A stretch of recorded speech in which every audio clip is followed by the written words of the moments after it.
Well, thank you, Eric, and let me join Eric in welcoming you all to the 2015 Public Media Summit. I know that so many of you have gone through so much to get here, and we're very grateful for that, and we hope the trip back home will be a little easier than the trip in here, but it's great to have you, and thanks so much for supporting us. We meet today in a Washington whose politics and politicians have changed dramatically in the last 4 years. The United States House of Representatives has the largest Republican majority in 80 years. The United States Senate has a new Republican majority as well. 47% of the House of Representatives and 44% of the Senate have been in office for fewer than 6 years. And the elections of 2014 alone have brought 58 new members to the House of Representatives and 13 new members to the Senate. Many of these new leaders have come from the ranks of state government, and they have come here with a mandate to make government work again. The leaders of this new Congress are determined to restore regular order to the legislative process. This means bringing bills to the House and Senate floors with the opportunity for perfecting amendments from both Republicans and Democrats and finding consensus as our founders intended. And especially important for our purposes, regular order means enacting 12 appropriations bills before October 1st to fund the government in the next fiscal year. Regular order is a tall order, and we'll see how it goes. But while government has been in gridlock, something important has happened to public television. We are quietly, slowly, but surely restoring our bipartisan support in the Congress of the United States. 4 years ago, the Republican chairman of our House Funding Subcommittee promised me he'd protect our federal funding, and then he didn't. We're still here, and he isn't. 2 years ago, 2 years ago, his successor told me he couldn't wait to defund us, and the sooner the better. At least he was honest about it. We're still here, and he isn't. On the other hand, the chairman of the full House Appropriations Committee, Hal Rogers of Kentucky, remains a faithful champion of federal funding for public television. So is the new chairman of the Senate Appropriations Committee, Thad Cochran of Mississippi, who's been a champion of public television since his father chaired the Mississippi Public Broadcasting Commission in the late 1960s. I also believe the ranks of our Republican supporters are growing in both the House and Senate Appropriations Committees and in the Republican conferences generally.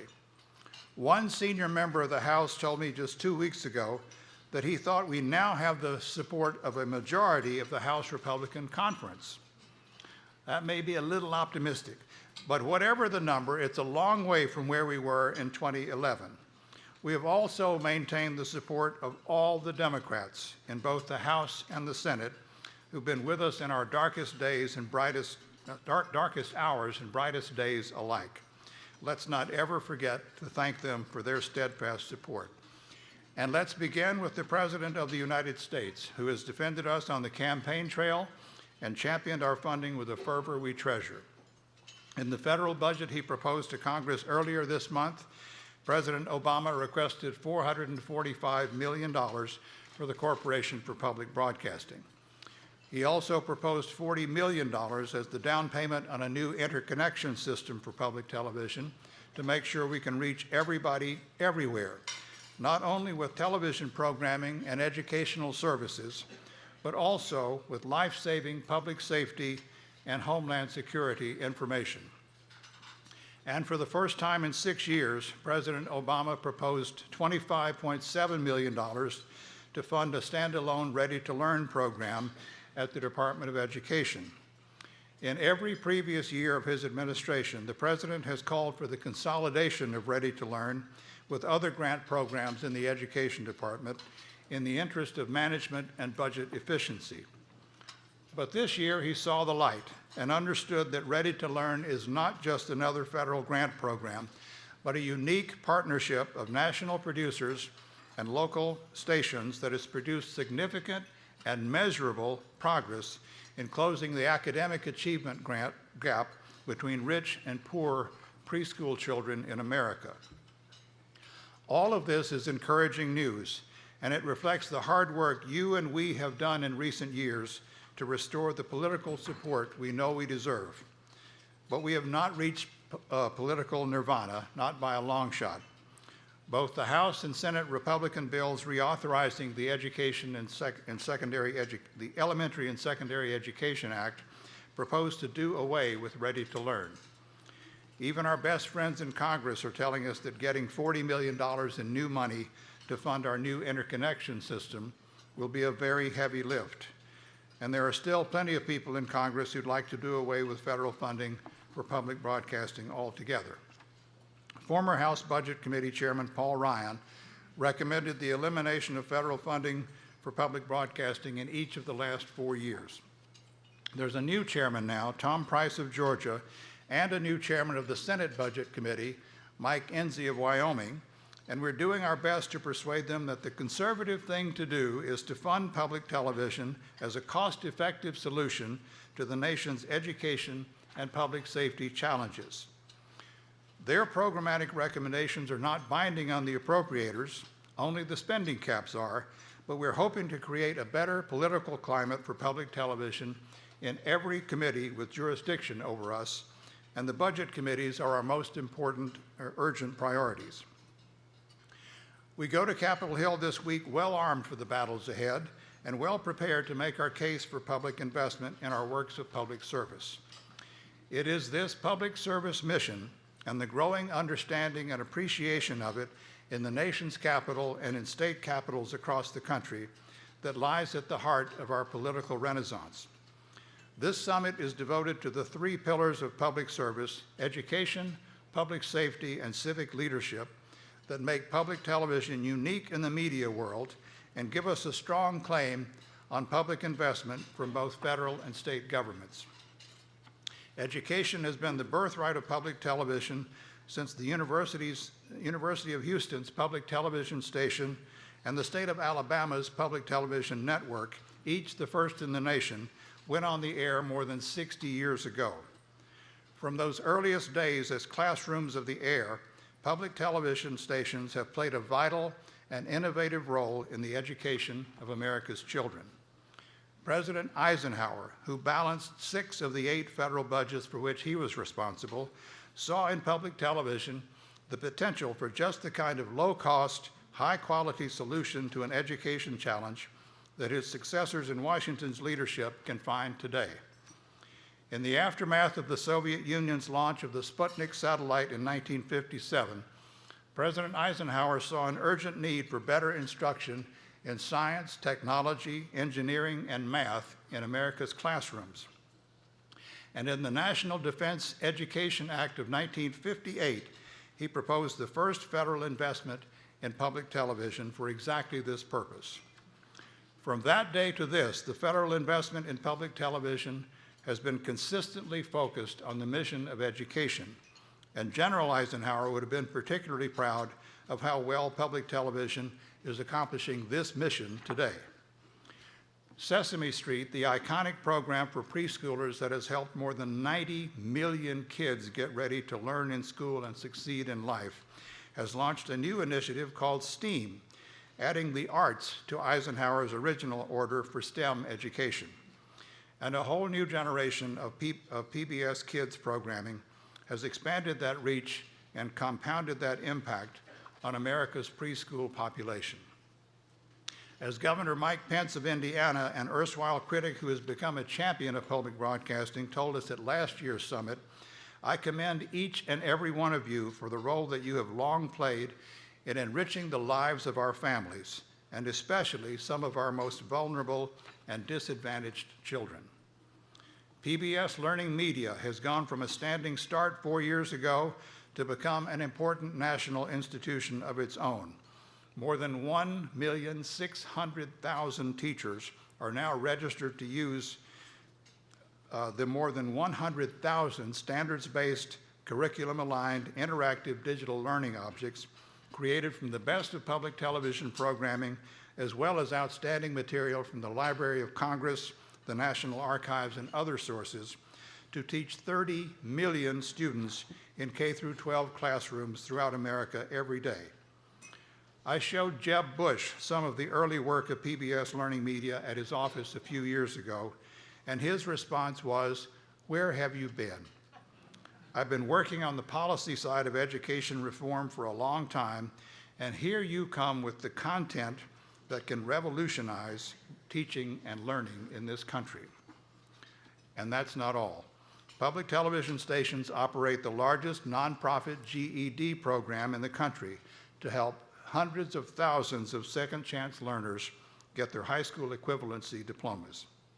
We offer virtual high schools that bring expert instruction in specialty subjects to the most remote classrooms in America.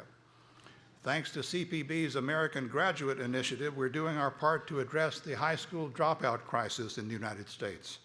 The government announced earlier this month that the high school completion rate has gone up from 80 to 81% in the last year, a sizable increase in a country our size, and we in public television can take justifiable pride in our role in that progress. We're also getting bigger every day in the field of workforce development, and this afternoon we will welcome Dr. Johan Uven, the Acting Assistant Secretary of Education for Career, Technical, and Adult Education, who envisions a partnership among his department, state workforce development agencies, and public television stations that can make us much bigger players much faster in this critical field.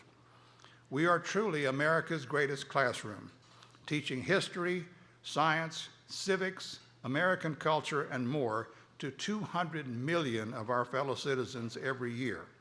If the federal government's investment in public television were measured by the success of our education mission alone, that investment would be seen as one of the wisest and most productive in the history of our country. In just a few minutes, we will welcome to this summit the governor of Alabama, the proudly conservative Republican Robert Bentley, who last year proposed a 38% increase in state funding for public television, and who has said this: "For 60 years, Alabama Public Television has been dedicated to providing educational services to children and adults in Alabama. I am proud to support public broadcasting and the learning opportunities it provides for our citizens." This is what we want everyone to say, and the ranks of those who are saying it is growing every day. But there are two other essential public service missions of public television, which this remarkably modest federal investment also makes possible. One is public safety and homeland security, whose importance in our modern life can scarcely be overstated. Since the early days after the September 11th attack on our country, public television stations have played a central role in the communications network that alerts the American people to national emergencies, natural disasters, and law enforcement crises. Our spectrum serves as the backbone infrastructure for the nation's WARN system, through which the President of the United States communicates with his fellow citizens in times of national emergency. Through our partnership with FEMA, we operate the wireless emergency alert system that allows cell phone subscribers to receive geo-targeted text messages in the event of an emergency, reaching them wherever they are in times of crisis, even when the power is out.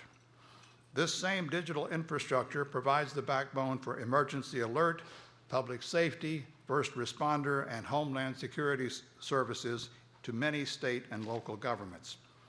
We securely transmit critical information like school blueprints directly to police cars in times of crisis. We provide 24/7 video feeds to local law enforcement to address a variety of security challenges. We connect public safety agencies with each other and with the public when the need arises. And many public television stations serve as their state's primary emergency alert service hub for severe weather and amber alerts, which has come in quite handy in the last day or two. This robust public service mission is hardly known to the public or to many of our public funders, but it is a critical mission which we in public television are proud to perform, and for which public investments at the federal and state levels are not only well justified, but essential. We will be honored tomorrow morning to welcome the administrator of FEMA, Craig Fugate, who will propose new ways to strengthen and expand our public safety partnership. Our final public service mission is one of civic leadership, helping our people perform their duties as citizens of the world's greatest democracy. As some of the last locally owned, locally operated media organizations in the country, public television stations play an indispensable and growing role in the civic life of the United States. We function as the C-SPAN of many state governments. We provide more public affairs programming, teach more local history and culture, host more candidate debates, create more issue-specific community partnerships, and produce more civic information of all kinds than anyone else in the media universe. And public television tells the story of America more thoroughly and authoritatively and more permanently through the magic of PBS Learning Media than President Eisenhower would have dared to dream. President Reagan hailed Ken Burns as the preserver of the national memory, and Ken has said on countless occasions that he could not do his work anywhere but in public television. Civic leadership will also be a big part of this year's summit, as we hear from our friends at NHK World in Japan, the new president of NPR, Jarl Mohn, former Senator Richard Lugar, former Hillary Clinton Chief of Staff Milan Brevier, Congressional Black Caucus Chairman G.K. Butterfield of North Carolina, and PBS NewsHour co-anchors Gwen Ifill and Judy Woodruff, and their new executive producer, Sarah Just. These three pillars of public service, education, public safety, and civic leadership, have proven to be a firm foundation for public television's case for public funding at both the federal and state levels. I have become convinced that the more of this work we do and the better we do it, the more hopeful we may be of continued and rising public investment. And these missions can give your private donors, corporations, foundations, and individuals a rationale for investment in your stations that goes far beyond the traditional appeal of quality programming. I also believe these public service missions give us special status in policy deliberations on the future of media, whether in the context of the forthcoming spectrum auctions, the adoption of a new broadcast standard, or the looming rewrite of the Telecommunications Act. Tom Wheeler, the chairman of the FCC, visited Vegas PBS last fall at the suggestion of Senate Majority Leader Harry Reid, and told me on his return that he was amazed at the potential of public television to use its spectrum in a host of innovative ways in the public service. This epiphany couldn't have come at a more propitious time, as your association is working very hard to ensure that your interests are fully protected in the spectrum auction and repacking proceedings now underway at the FCC. Here, too, significant progress has already been made. We have persuaded the Commission to commit to a 90% upfront payment to public television stations required to repack. Our commercial brethren will have to settle for 80%. We persuaded the Commission to adopt a near nationwide spectrum sharing plan rather than an absolute nationwide plan, protecting more of our spectrum in rural areas and in other places where it isn't urgently needed. And we persuaded the Commission to allow our translators to continue operating unless and until the wireless providers need to claim this spectrum, a remote prospect for many of our translator communities. We will hear a good deal more about the spectrum auctions tomorrow from one of the leaders of the Commission's auction task force. This remains a work in progress. We are still a long way from achieving all of our objectives, and there are serious differences in perspective between us and the FCC on the enduring value of broadcast as opposed to broadband communication. But we have found in every office of every commissioner and bureau and task force a willingness to listen to our case and to do what they feel they can to protect our interests in public television. Indeed, we have found a winning formula for pursuing our entire public funding and public policy agenda, and it rests on the potential that Tom Wheeler saw in Las Vegas. Realizing this potential everywhere is the goal of the new strategic plan your association's Board of Trustees adopted last November. Greater Success Through Greater Service is the title of that plan and the theme of this summit. but it must also be the rallying cry, the organizing principle, the strategic goal of every public television station if we are to truly be all that we can be in the promising new world that technological progress and growing political support make possible. For its part, your association has restructured its operations to make it easier for you to succeed in these public service missions and to make ourselves more effective in translating your success into more public funding and better public policy. Helping you means creating a What Works clearinghouse on the APPS website and on the PBS Station Management Center to share all of the best practices of these public service missions with everyone in the system in the granular detail that will enable you to adapt other people's success to your own community's service. It means creating strategic partnerships with the national associations of educators, public safety officials, civic and political leaders, workforce development stakeholders, and others who share our public service missions with us, so that you can accelerate your own partnerships at the local and state levels. It means providing specialized training where needed to prepare your station colleagues more fully for the work of public service.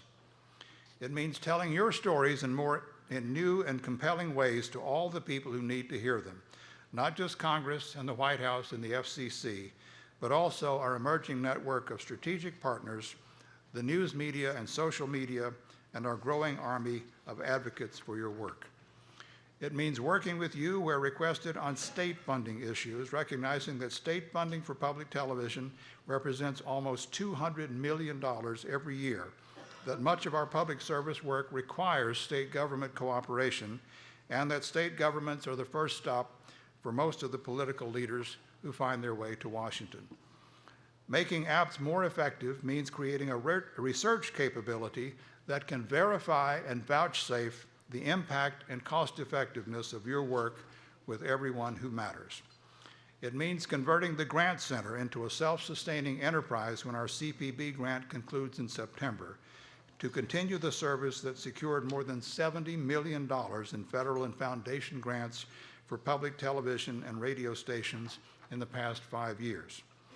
It means expanding our grassroots and grasstops advocacy programs to ensure that whenever and wherever we need the voice of the passionate many or the influential few or both, we will have them, ready to support you at a moment's notice. It means developing deep policy expertise in telecommunications, education, public safety, workforce development, veterans affairs, and other fields in which our council can benefit lawmakers, regulators, our station community, and the public alike. And it means positioning ourselves not as a run-of-the-mill industry association, but as America's public television stations, partners in public service with the country we love. Shortly after I joined you 4 years ago, just as the House of Representatives was voting to eliminate our funding, I attended a meeting of some of the wise men and women of public broadcasting who were pretty gloomy about our financial and political prospects. One person asked for a show of hands from those who believed that federal funding would still be coming to public broadcasting 5 years hence. One person raised his hand. That person was me. 2 months ago, the Congress of the United States appropriated $445 million for the Corporation for Public Broadcasting for fiscal year 2017, 1 year beyond the doomsday scenario my friends predicted in 2011.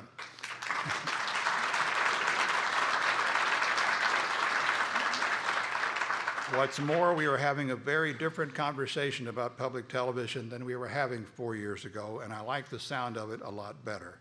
I believe our focus on the public service missions of education, public safety, and civic leadership is making us new friends every day on both sides of the partisan aisle, in the halls of Congress and in state capitals alike. I believe our ability and our commitment to provide low-cost, high-quality solutions to pressing national problems is increasingly appreciated by thoughtful conservatives like Governor Bentley of Alabama, who's just joined us. Welcome, Governor. Welcome.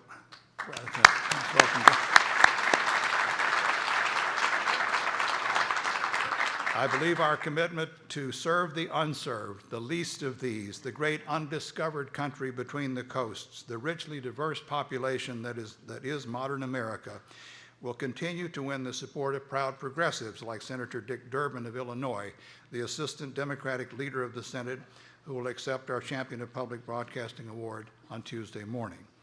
I believe we may fairly hope that as this broad consensus grows, our prospects for increased public funding will grow as well.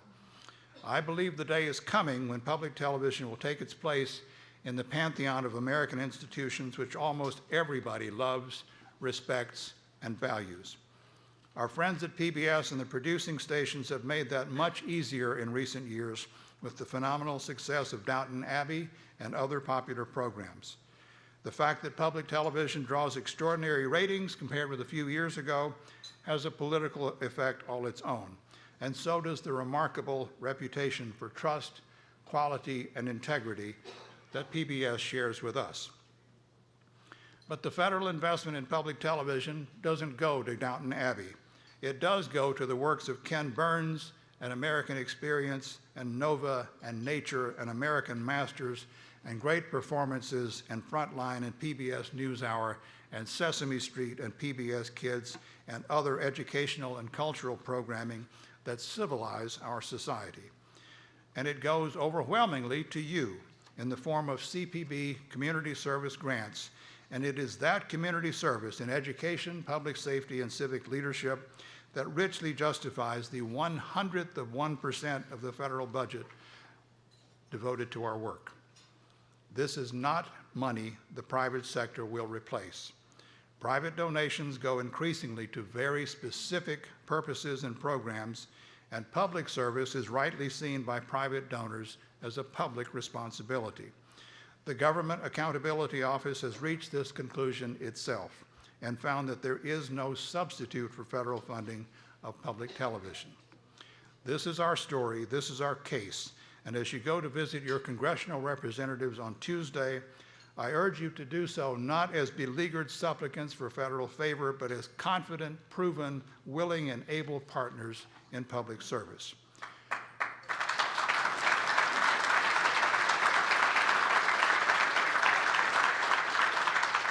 I'm excited about our prospects, our new strategy, our growing commitment to be public servants and not broadcasters alone, and our potential to be an even more important national institution than we are today. I made a 5-year commitment to serve as your president when I joined you in 2011, and this is the 5th year. And I know my talented colleagues here at APP's Global Headquarters can carry on very well without me. But if it's all right with you, and with the approval of the APP's board, I'd like to stay around a little while longer and see how all this turns out.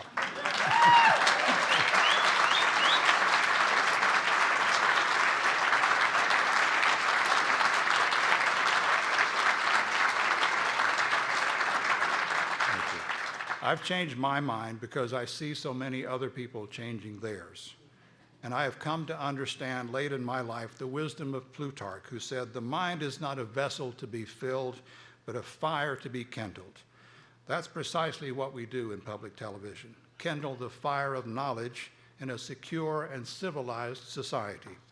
And it's a wondrous thing to behold.